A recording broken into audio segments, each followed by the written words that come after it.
लोकसभा निवडणुका तोंडावर आलेल्या असताना नेत्यांची आपापल्या मतदारसंघात पळापळ पाहायला मिळते।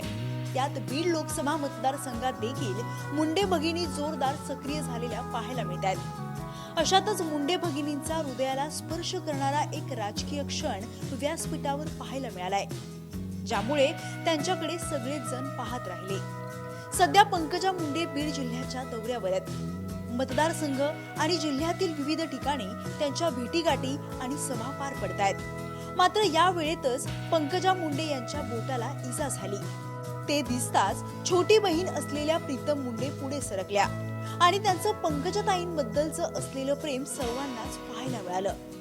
बोटाला झालेली इजा पाहून प्रीतम मुंडे यांनी तात्काळ बँडेज आणून त्यांच्या बोटाला लावतानाचा हा प्रसंग कार्यकर्ते आणि जनता पाहतच राहिली। कारण राजकारणात या दोन बहिणी कितीही धुरंधर असल्या तरी दोन बहिणींचं एकमेकींवर असलेलं प्रेम हे दर्शवणारा हा प्रसंग खरंच हृदयाला स्पर्श करणारा ठरला।